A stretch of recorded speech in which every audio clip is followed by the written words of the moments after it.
and Ukraine's ongoing operations.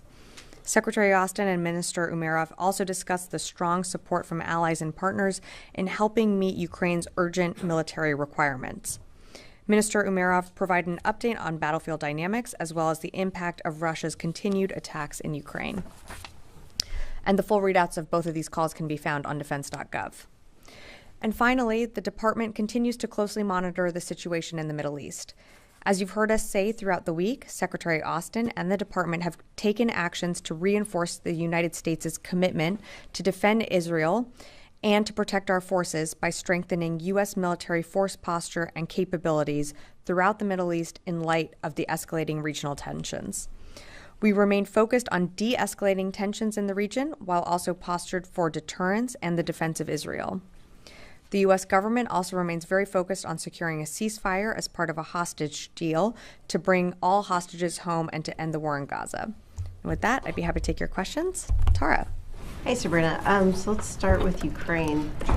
You just did the readout from the call. Did that call include, now that Ukraine is on an offensive, does that change what sort of weapons they are seeking? And would the U.S. support a different request specifically to support this new offensive maneuvers? Thanks, Tara, for the question. So in terms of weapons that we're providing Ukraine, in the immediate, it doesn't impact what we're providing them. But you've seen us change the types of weapons and systems that we've given over the course of time. And certainly since the war began back in February and our first security assistance package rolled out, the types of artillery, the types of equipment that they were getting, you've seen that change and evolve over time to where they have sophisticated long-range capabilities, along with, we're training their pilots on F-16s. So you've seen us modify and give different capabilities over time, and we reserve that right to continue to do that. So has anything changed from the U.S. decision on supporting Ukraine? If it continues to push in further, will there be any sort of limitations on what Ukraine can or cannot do with the systems that the U.S. has provided? So won't get into engaging in the hypothetical, but what I can tell you is that we're in touch with our Ukrainian counterparts. As I mentioned at the top, the Secretary had a call with his counterpart yesterday. We're always assessing what they need on the battlefield to be successful. And we believe the capabilities that we continue to provide them you're seeing those successes come to fruition as they continue to fight along the east and sort of the northern southern part in that eastern area in Ukraine. So we're committed to providing more presidential drawdown packages. I think the most recent one was as of last week. We're going to continue to do that. If there is a change in capabilities or anything that we're providing them, we always read that out in our PDA packages. So we'll keep you updated on that. Okay, just one last one. Any indications that Russia is sending in reinforcements to Kursk?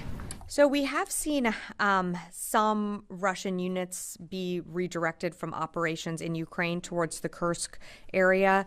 These are just early reports, so I can't really say with certainty the numbers or their objectives, but we have seen some movement there. Natasha. Thanks, Sabrina. So that was kind of my question. I'll phrase it in kind of a different way, though. So does the DoD have any assessment of how Ukraine's operation in Kursk may have changed the battlefield dynamics inside Ukraine in terms of Russia shifting resources over the last 10 days? Has that impacted their ability to advance, Ukraine's ability to defend, given they've also, devoted a lot of troops to the Kursk operation? So right now, what I would say is it's still too early to tell. And we are, the Secretary had a call with Minister Umerov yesterday. Throughout the department, we are engaging with the Ukrainians, trying to get a better understanding of their objectives. So I don't have more for you right now. It's something that we're continuing to engage on, we're going to continue to monitor, but I'm just going to have to leave it at that right now. Does the Secretary support the operation, given that he spoke to Umerov and now, probably has a better understanding of what they're trying to achieve? Well, what I can tell you is that we're still trying to learn more about it. We're still trying to learn more about what their objectives are. So I'm not going to get further into what they discussed on the call or our support. What I can tell you is where we are supportive, and that is Ukraine continuing to defend itself. And that's why you've seen us provide packages at the rate that we do and at the consistency that we do. And that commitment hasn't changed. And the president has been clear that we're going to stand with Ukraine for as long as it takes. So I think we'll just leave it at that. Yes, over here. Yeah. Thank you so very much. I have two questions. One, on Iran, one on Afghanistan. Let's start with Iran. Ayatollah Khamenei, the supreme leader of Iran, yesterday said that non-tactical retreat in any field, including the military, leads to God's wrath. How does the Pentagon interpret that? Does it suggest Iran is still considering a retaliatory attack on Israel, or it includes that Khamenei, the supreme leader of Iran, is backing down? Yeah, I'm not going to speculate on comments that the supreme leader makes. What I can tell you is what we're doing in the region is that you've seen from some of our announcements that the Secretary has made is that we are moving additional capabilities into the region so that regional tensions can calm, and so that we're bolstering our security presence should we need to defend Israel if Iran were to attack. We don't want to see that happen, which is why we've been very clear, and you've heard Secretary Blinken speak to this as well, and Secretary Austin, when they were on their trip in the Indo-Pacific together just a few weeks ago, that we've been very clear with Iran directly, publicly, and privately that we do not want to see this broaden out into a wider regional war. If Iran retaliates against Israel, how does the Pentagon assess the threats from the proxies in the region in Syria, Iraq, Lebanon, and Yemen? And what strategies are in place to counter these groups if they join forces with Iran in any sort of coordinated attack against Israel? So appreciate the question, but as you know, I'm just not going to engage in a hypothetical on if, what, and when could happen. What I can tell you is what we're doing, and that is exactly what I said earlier, is that we've increased and enhanced our regional presence so that to send a message of deterrence, to send a message that we don't want to see this widen out to a regional war. And when it comes to attacks on our forces, you've always seen us take measures we need in order to respond. And if there were to be any attacks on our forces, whether it be in Iraq and in Syria, we always reserve that right to respond at a time and place of our choosing. But I'll just leave it at that. Dan. So on Ukraine and the situation in Kursk, could you just maybe clarify a little bit about what's happening on the battlefield and how to interpret it? You were indicating that Russian forces have had to be diverted from areas in Ukraine, from Donbass, to help defend Kursk. Is that correct? So what I would tell you on the actual battlefield, and as you know this, is we usually let the Ukrainians speak to what's happening on the battlefield. So I would let them really speak to their objectives and what they're looking to accomplish in Kursk. We too are trying to learn more about their objectives and goals. In terms of what I said about Russia, again, these are early reports, but we are seeing some movement of Russian units being directed towards that region. But in terms of numbers or what their objectives are, I don't have that for you right now. Is there an indication, though, that Russian supply lines and communication lines have been damaged or strained because of the operation in Kursk, that they're having trouble supplying their troops in Donbass, for example? So I don't have that assessment right now. So I wouldn't be able to speculate on that. Lucas. Sabrina, this spring you sent reinforcements to the Middle East, but that did not deter Iran from carrying out a major attack on Israel on April 13th. Why should this time be any different? Well, Lucas, thanks for the question. I actually think you should take a step back and realize what we did accomplish on April 13th. Yes, Iran did attack Israel in an unprecedented manner, but I'll remind you that on that day, we shot out of the sky 90% of what they threw at Israel. And that was an incredibly intricate operation with the Israeli military, our military, and our partners and allies in the region. So while you can focus on the fact that Iran did launch that attack, I think it's incredibly important to remember what U.S. forces did that day and the fact that we will stand with Israel again and have said that very publicly and privately. So why, getting to your question of, what's to stop Iran doing it again? Well, Lucas, we demonstrated our air power on that day in quite a professional manner. And again, I'd point to the fact that, over 90% of what was shot towards Israel was taken down by either our forces or partner forces or Israeli forces. So if I were Iran, I'd be thinking about that. And as you've seen, we're moving the aid to the region. We've accelerated her movement into Central Command, and I'll just leave it at that. So Just to be clear, the message to Iran right now is if you launch another major attack, the U.S. and its allies will shoot down these missiles and drones. That's the message. I don't think we've actually been delicate in our messaging to Iran. We've been very clear that if Israel is attacked, we will come to the defense of Israel. You saw us do that on April 13th. I'm kind of paraphrasing what you're saying there. We will do that again. Should Israel be attacked, we absolutely will come to Israel's defense. Does part of that defense of Israel also include potential strikes inside Iran? Yeah, so I'm just not going to go into any hypotheticals, Lucas, but I appreciate the question. Jeannie. Thank you, Sabrina. Two questions, excuse me, two questions on Russia, Iran, and North Korea. Former Russian Defense Minister Sergei Shoigu recently visited Iran and promised missile support to Iran. Normally, Iran provides Russia with weapons to be used in the war in Ukraine. Will this affect the war between Israel and Iran and Hamas? So just making sure that I understand your question, Jane, you're asking about a visit by Shoigu to Iran and how that could impact the Middle East? Yes. So I can't speculate on that visit. I would say that I think separately, we've seen a deepening cooperation and relationship between Russia and Iran as Russia continues to engage in its unlawful war in Ukraine. So, we've seen that deepening partnership. We've seen Russia continue to seek weapons out from Iran. While I can't speculate on what this visit entails, we've seen these visits of leaders happen over the course of the last 2 years. In terms of how this plays, into the Middle East, look, Iran has a choice. I think we've been very clear on our messaging when it comes to the defense of Israel. We are going to stand in the defense of Israel just as we did, on April 13th.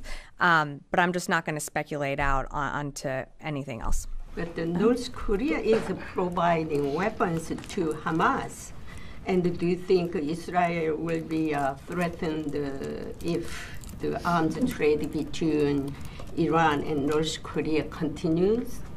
Well, look, I think Hamas certainly has a network of being able to be financed by Iran. I mean, these are, Iran proxy groups engaging in acts that we saw happen on October 7th. Israel has a right to continue to go after Hamas, and that's what they're doing in Gaza. I haven't seen some of these reports that you've referenced, so I'm just going to leave it at that. Lilith, nice to see you back in the briefing room. I wanted to ask you one question about Bangladesh. Has the Pentagon ever sought access to the one Bangladeshi island called San Martin Island in Bay of Bengal to have some military footprint over there? I have to refer you to Indo-Pacom and Central Command more on that. I just don't have more for you on that. And secondly, during this visit of India's Defense Minister Rajnath Singh next week, what were the main topics or issues which the Defense Secretary Austin wants to raise with the Indians? Yeah, so thanks for bringing that up. Of course, we're looking forward to a visit, but I just don't have more for you right now. I'm not going to get ahead of the Secretary or any meetings that he's doing. As always, we will have a readout of his meeting, but I just don't have more to provide on the front end, but we will on the back end, as we always do. And the next 6 months of this administration, what are the things that Secretary wants to accomplish on the India-U.S. defense front? I think there's many things that the Secretary has laid out at the beginning of his tenure that include always, following the NDS. That is our North Star. So our relationships with the Indo-Pacific, meeting our pacing challenge with the PRC, that, of course, is in cooperation with our partner, India. The Secretary is coming off of his 11th visit to the Indo-Pacific. We've hosted, his Indian counterpart here at the State Department, at the White House as well. So the relationship with India remains one of great importance. It's one of great importance to the Indo-Pacific as well. And, as you mentioned, there's a visit coming up, and when we have more to share on that, we certainly will. Thank you. Yeah. Okay. Yeah, I'll stop. Yep. Thank you. So I have a couple on Ukraine. So Ukraine is asking for permission to use Western weapons for longer-range strikes inside Russia to build momentum during its Kursk operation. Is this something that the United States is considering? So I don't have anything more to provide on long-range deep strike capabilities. We have given them, capabilities and sort of worked with the Ukrainians on setting those parameters, but those haven't changed. Why is this still considered to be escalatory, given that there has been no major response from the Russians to the incursion of Ukrainians into their territory? I mean, it seems like that every red line that Russia draws, Ukrainian military is erasing now. We can have a very long conversation about this. I will tell you that the weapons that we are providing them, and not just, you have to remember, this is not just the United States. This is a coalition of countries coming together through the UDCG, providing weapons and capabilities and support to Ukraine.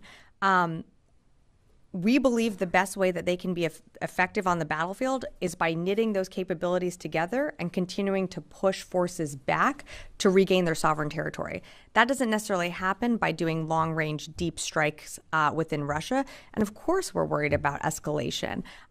So just because Russia hasn't responded to something doesn't mean that they can't or won't in the future. And that's something that the administration is always weighing. But you have to remember that what Ukraine has been able to do with some of the whether it's from us or other countries, they've been very successful in being able to take back their sovereign territory, and they still continue to do it. This is not something that's going to end in a day, although it could if Putin decided to withdraw his troops from Russia. But certainly Ukraine, it's going to take time. It's taking training. And what I will tell you is what you know, is that our commitment is with Ukraine for the long haul. I'll just leave it at that. Yes. Thank you so much for the opportunity. Couple weeks back, White House Middle East advisor-led delegation visited Saudi Arabia along with Pentagon and State Department officials, held talks there, and just last week we have seen that U.S. lifted ban on Saudi Arabia from offensive air to ground mutations. So question is this is part of ongoing Saudi Arabia, U.S. and Israel trilateral deal in the context of Saudi Arabia and Israel normalization? Yeah, so we put out a statement on that from the State Department or from the White House. I would refer you them to speak more to that. That has to do with FMS sales, so I just would refer you to them. And secondly, Saudi Crown Prince just suggests some Congress people that he is at the risk of being assassinated because of normalization talks with Israel. So he's armed forces chief in Saudi Arabia. He's the man who is directly engaged with United States and maybe indirect channel with the Israel as well. So how concerning it is for the United States? I haven't seen those reports, so I just can't offer a comment on that at this time. Thank you. Yeah, over here. Yeah, thank you, Sabrina. Yesterday, State Department's deputy spokesperson told me at no point the U.S. government did discuss the U.S. military withdrawal in Iraq. And soon after these comments, the Iraqi Foreign Ministry issued a statement, and they said there are no U.S. forces in Iraq except for military advisor under the umbrella of the international coalition. And these advisors there's discussion to terminate these advisors in Iraq. Could you tell me, do you have any U.S. forces, troops in Iraq? So, as you know, we have forces in Iraq, and we have forces in Syria, and those forces are there to or they're committed there to ensure the defeat of ISIS. And we work with the Iraqi security forces to do that. You know that. You've asked me about it before. So I'm not sure where the disconnect is here. If you're asking about the Higher Military Commission, those talks continue and are ongoing. And,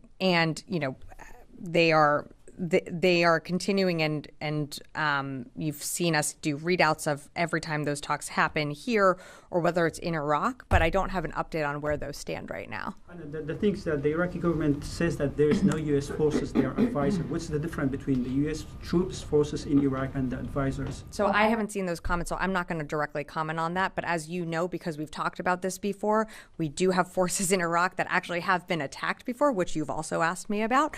And so their mission there is to ensure the defeat of ISIS. And we work with the Iraqi security forces to do just that. So while you're referencing someone's comments, I just haven't seen them, so I just don't have more to share on that. Charlie. Thank you, Sabrina. With the Abe Lincoln-headed Yeah. to the vicinity at haste, as has been repeated.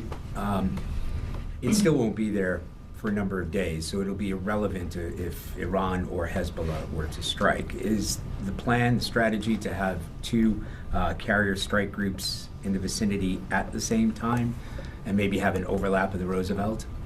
So I'm not going to speak to timelines or how long one carrier will remain in the region and the other will depart right now. What I can tell you is, the secretary directed the Lincoln to accelerate towards the Central Command area of responsibility. And while I'm not going to engage in hypotheticals, we believe that we are postured in a way that should we need to come to the defense of Israel, even if the Lincoln is not there, we would be able to do so with the carrier that we have there, which is the TR, and other destroyers that we've moved closer to Israel should we need to come to their defense. But it still doesn't answer the question why. Why speed up? What's the rush? Look, I mean, as you know, the TR, when the TR was initially moved into the Central Command area of responsibility, she was eventually going to leave. We were going to have another carrier come in and backfill.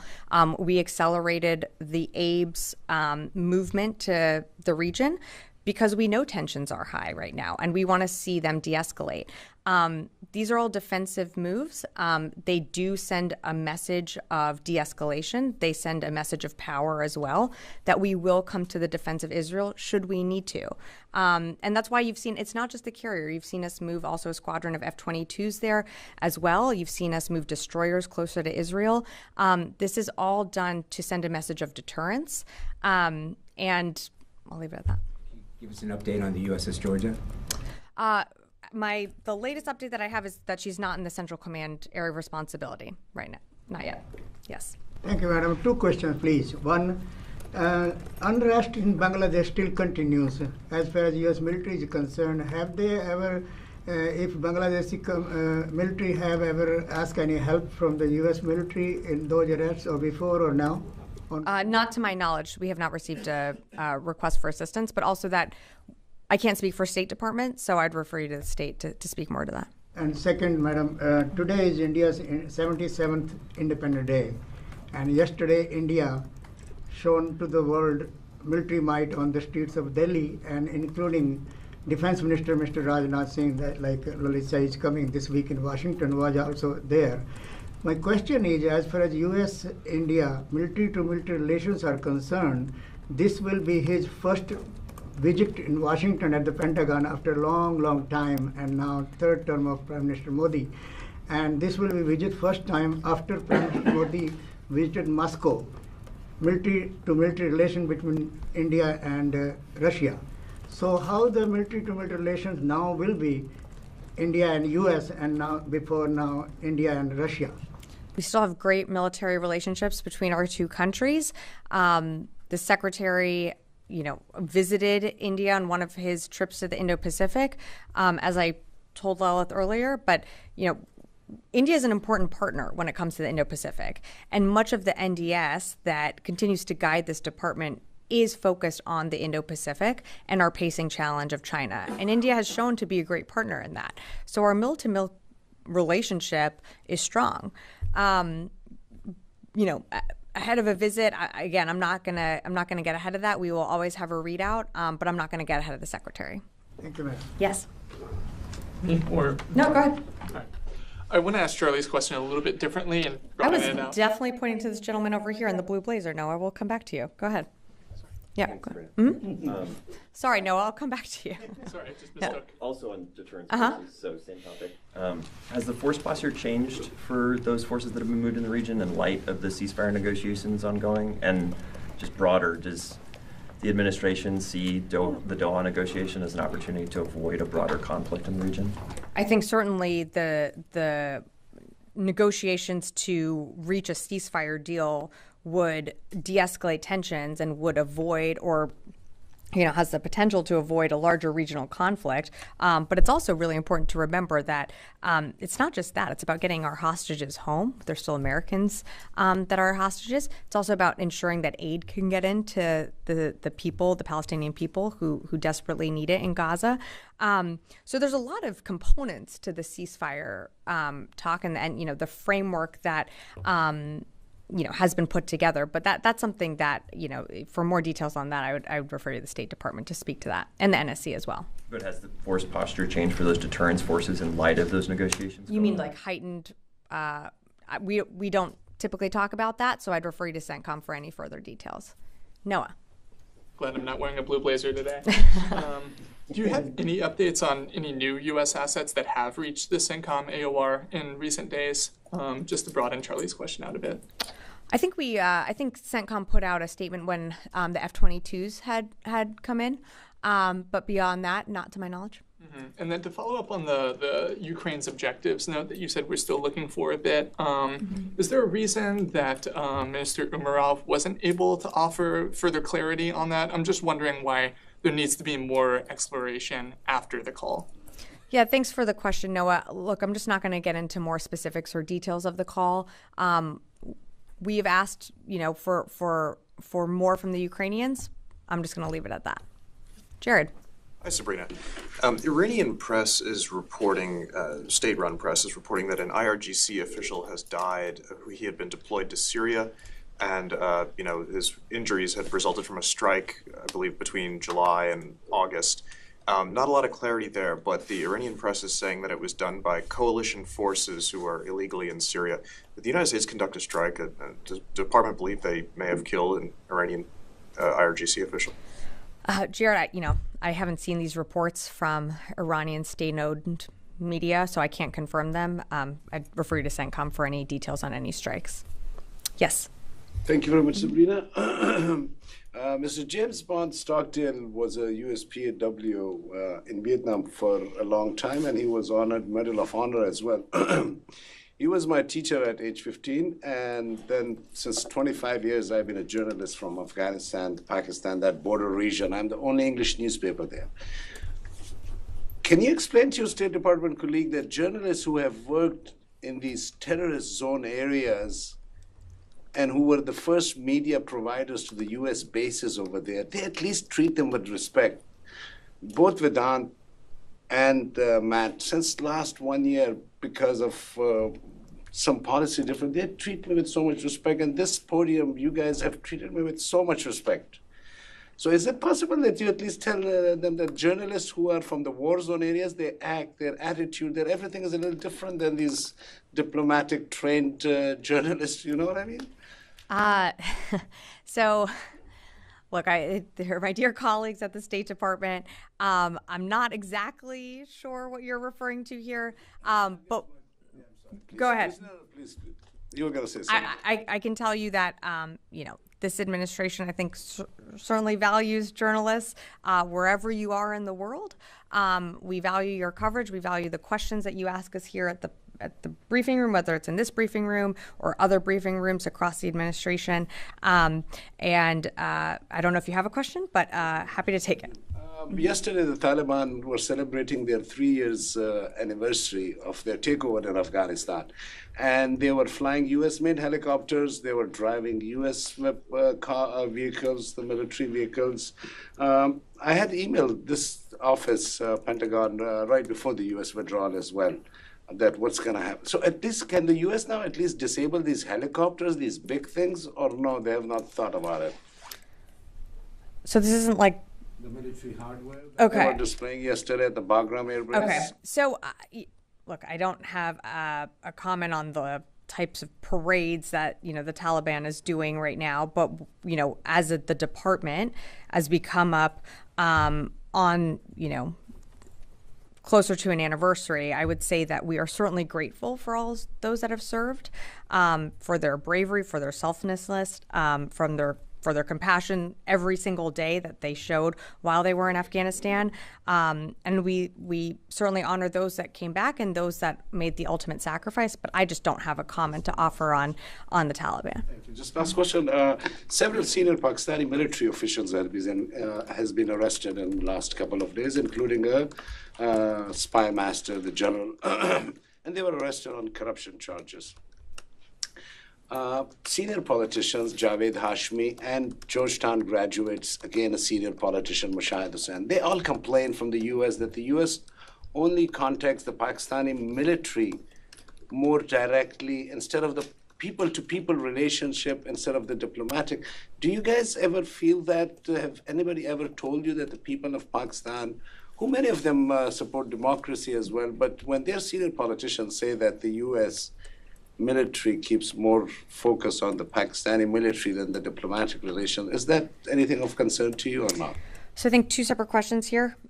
In terms of the reports that you're cited, where are those reports regarding the arrests? I just don't have anything for you on that. That's really a Pakistani internal matter for them to speak to. As you know, the U.S. values our partnership with Pakistan and engage with both military and civilian leaders based on mutual interests. And we remain committed to working with Pakistan to support regional stability and our mutual goals. And I'll just have to leave it at that. Konstantin. Thanks. Just a quick update on JLOTS, if you don't mind. Has the remaining aid that was in Cyprus been finally delivered, and are there any JLOTS components or personnel still in the region? Hang on. I have an update. Give me a sec. Okay. Okay, it's not working, so we're just going to wing it. No, just kidding. Okay, so in terms of JLOTS, there is approximately, I got it, hold on. There's approximately 6 million pounds of aid left on the Cape Trinity. That has not been fully distributed into Gaza yet. We're still working that through. In terms of redeployment, and this is what I wanted to make sure that I had for you. 235 soldiers returned to Joint Base Langley Eustis earlier this month. 209 sailors returned to Naval Air Station North Island last week. And an additional approximately 100 will be returning in the coming days. We expect all personnel and equipment to be coming home by mid-September. As soon as that aid is distributed, and as you know, we are committed to making sure that that aid does get distributed into the people of Gaza, but that is still ongoing. Thank you. Okay, yes, in the back. Thank you, Sabrina. Two questions. First one, do you have any new information about the possible of Iranian attack? I mean, if they move some of their assets to prepare for that attack? Because we heard that last days that we don't have anything about that. So do you have any new information about that? Yeah, I don't have anything to provide. We certainly wouldn't get into intel assessments. We remain postured, of course, to protect our forces and to come to the self-defense of Israel. But I just don't have anything to share on any type of attack. And as I read out in the top, it's something that I know there's keen interest in. We're going to continue to monitor what's going on in the region, but I just don't have more to share or a crystal ball to predict the who, what, when, where, and how right now. My second question, do you still haven't seen any signs that Hezbollah wants to start a new war? Do you expect that they would observe a 6-week ceasefire, let's say if the deal will done in Doha, and the Houthis too? Well, look, I think a ceasefire deal is good for everyone. That's something that the president has been pushing, and you saw him outline that earlier this year, some of the framework component pieces. Those talks are ongoing. It's an important step to securing the release of hostages, some of which are American citizens. We want to see them come home. We do think a ceasefire would certainly de-escalate tensions in the region, and that's ultimately what we want to see. Mike, did you have a question? Sure. The Ukraine's cross-border operation into the Kursk region was the most significant mission really since the start of the war. This was apparently done without the knowledge of their largest patron, the United States. Now, why shouldn't that be considered an intelligence failure in the part of this administration, this building, and the rest of the IC? Well, Mike, I'd push back on that a bit. I think some of the things that the Ukrainians demonstrated earlier on in the war is the ability to hold Kyiv, and then subsequently Kharkiv, Kherson. They were able to hold major cities that I think back then you were here in this briefing room as well, and speculating on what the Ukrainians would and wouldn't be able to hold. In terms of, is this an intelligence failure? No. The United States did not know that this happened until we were after not. the fact. Yep, we were not made aware of this operation. That doesn't mean that it's an intelligence failure. What I would tell you is that we are working with the Ukrainians to better understand their objectives, and I'm not going to go beyond what we had in that readout. They didn't let anyone in the administration know. Does that indicate that there's a lack of trust between Kiev and Washington? No, I don't think so, Mike. I would actually push back on that. We have a very good relationship with our Ukrainian counterparts. The secretary, on an almost weekly basis, is speaking to his Ukrainian counterpart, and it's not just the secretary; it's the Secretary of State. It's other administration officials across this administration, including the president. There is deep trust there, and there has to be deep trust. We're on our 62nd presidential drawdown package. We are pouring millions upon billions of dollars into Ukraine to make sure that they have what they need on the battlefield. We are assisting them with their capabilities. We're training their pilots. We're training their infantry to be better, to improve their skills. There's absolutely trust there. As we said, we didn't know about this one operation. That doesn't mean that we're not engaged on other things. And I'm just going to leave it at that. Oh, boy. Dan, and I'll take two more, and then that's it. To the Middle East, are there indications of an increased threat from the Iranian-backed militias in Iraq and Syria in recent days? Is there any kind of change in the posture of those adversaries? And then also, given the threat that's kind of continuous to those U.S. forces in Syria and Iraq that you were talking about earlier, what is the rationale for keeping U.S. troops in Syria, for example, if ISIS is severely degraded and mostly defeated? So on your first question, so I'm not going to speak to any force posture changes. I'm not aware of any heightened levels in the recent days, but I'd refer you to CENTCOM. In terms of the rationale of keeping forces within Syria and Iraq, we are there to ensure the defeat of ISIS. That by no means that ISIS has completely evaporated. They still remain a threat. You might remember from this podium just a few weeks ago, I was asked about a concert that was canceled because of an ISIS threat. So ISIS remains a very real threat in the region and around the world. Were they the threat that they were 2014, 2016, when our forces were at the height of engaging them and they were outside of Baghdad? No, that threat has evolved, and they have changed their tactics and methods and become degraded because of the global coalition that we've built. But ISIS still remains a threat, and I don't think we're turning a blind eye to that in any way. Okay, two more. One, and then Charlie gets the last one. Colleague's question about ISIS. So, President Biden repeatedly said that Over the Horizon is an effective program to monitor, to control what's going on in the region like Pakistan and Afghanistan. What is the Pentagon's assessment on that? Is that effective? How does it work? And also, does the United States still control Afghanistan's airspace? Because the Taliban's defense ministry said a couple of days ago that we, the Taliban, don't have any control on our airspace in Afghanistan. And they claim that some drones are flying over different cities of Afghanistan, like Kandahar, Jalalabad, and some other areas. Who controls that? The Pentagon? Well, that seems like a them problem, not an us problem. In terms of are over the horizon capabilities effective? Yes, they are. Charlie. Yes. Thank you, Sabrina. I'm just curious, going back to Ukraine and Russia. I know the United States has cautioned Ukrainians of using certain weapons that might penetrate deep inside Russia. Now that the line of scrimmage has moved forward, are there restrictions on what kind of weapons can be used on Russian soil? Thanks, Charlie, for the question. Nothing has changed in terms of our policy. So the policy that we set out from the beginning and allowing those counter-fire measures to take place around that Sumy area, nothing's changed on that. Nothing has changed on our long-range, fires policy as well.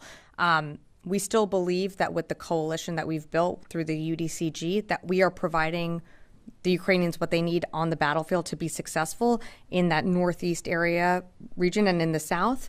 And we believe that they have the capabilities to be successful with what we've given them. But the U.S. policy was never considering that weapons like these might be used inside Russia. So Charlie, what I would tell you on that is, once again, on the Kursk incursion, we're still working to get more from the Ukrainians on their objectives. So I don't have more to share on that. In terms of like what you were saying on, like, we've never seen this, you have to remember that, and to Tara's question at the beginning of the war, what we were providing were like javelins and stingers. What we're providing them today looks very, very different from that PDAs 1 through 20 possibly. So you have to remember that every time that the battlefield has changed and adapted, whether it be terrain or capabilities, we have adapted as well. So we're not ruling anything out right now, but if as the battlefield dynamics change, we always reserve the right to work with the Ukrainians on what they need. And right now you're seeing them, they have these F-16s that are there. They've showcased that. That was a capability that was not something that they needed at the very beginning of the war. But now they need that. So I'm going to leave it at that. I will take one more question and then we're wrapping. Sabrina, in the past 3 years, U.S. forces have pulled out of Afghanistan. The Taliban's taken over. Putin launched a major invasion of Ukraine. Iran carried out a major attack on Israel. There was the October 7th massacre. U.S. Navy's been engaged for months in a war again in Yemen against the Houthis. U.S. forces have pulled out of bases in Africa. Has the Pentagon lost the ability to deter? No, I would actually say quite the opposite. You've mentioned many examples there, but what I would tell you is the United States is not in a long, protracted war. What you're seeing the United States do, whether it be in the Red Sea and the BAM, we're protecting commercial shipping. What you're seeing us do in the Eastern Mediterranean and the Central Command area of responsibility is we're protecting our forces and we're coming to the self-defense of Israel. So happy to have a longer conversation about this, but our goal right there, I think you have to separate defeat versus what our intentions are. And our intentions are to allow commercial shipping, to allow let me just take this one, Lucas, and finish this up. We have to continue to allow commercial shipping through that Red Sea passage. It's important. It's something that the president set out from the very beginning, and the secretary found built a coalition through Operation Prosperity Guardian of like-minded nations coming together to protect interests from all over the world sailing through that corridor. So we remain committed to that objective, and I'm just going to leave it at that. Thank you, Lucas. Much appreciated.